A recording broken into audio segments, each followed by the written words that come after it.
Good morning or afternoon, whatever it is, wherever you are. God is so good. He is so good. Today's sermon was phenomenal as usual. But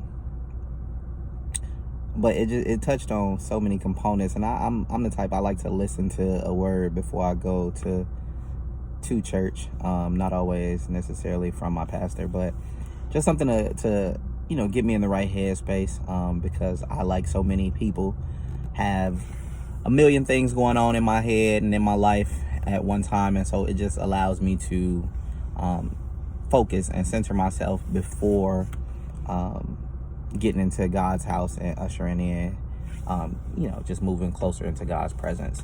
So I was actually going to do a video yesterday about waiting and confusion, and how we as people sometimes confuse waiting on God when in actuality God is oftentimes waiting on us to make a decision. And so PK touched on that today in his sermon. I was like, oh, I should have did the video yesterday, because now it's gonna look like I'm biting. So be obedient when God tells you to do something, just do it.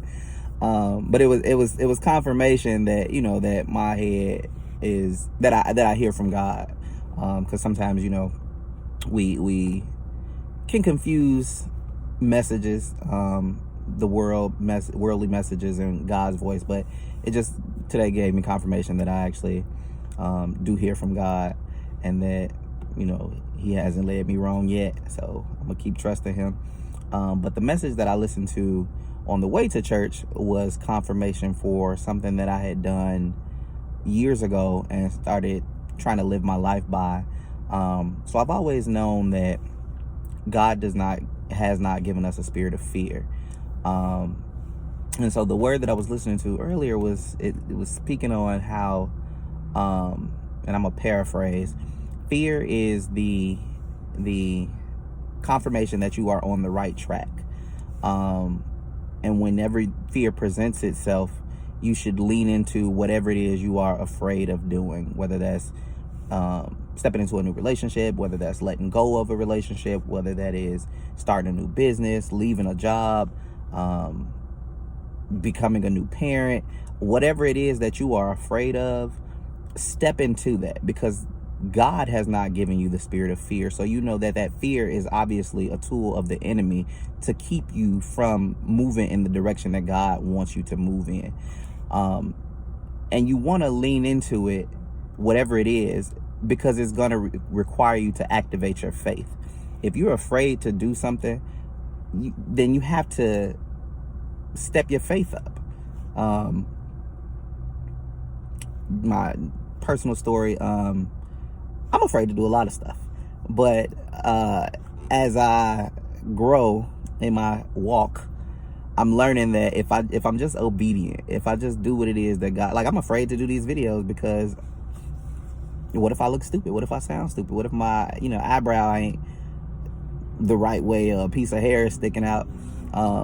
You just have to trust God, man. You just have to trust him, and so often we trust him with bits and pieces.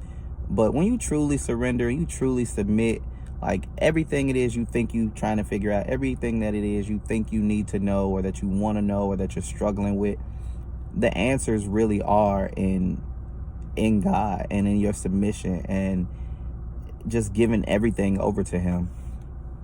So I challenge you all today that whatever it is you are fearful of, or afraid to do, or afraid to step into, that you will pray about it. And don't be silly. We're not talking about like you're afraid to step into well, even that, I mean, Daniel in the lion's den, I was gonna give a scenario, but I mean, trust God with everything. If the Lord is telling you step into the lion's den, then hey, we gonna look at you weird, but when you come out all right, we know that there's a God. So just trust God and lean into whatever it is that you are fearful of. Activate your faith and trust God to work it out in your favor. Have a blessed day.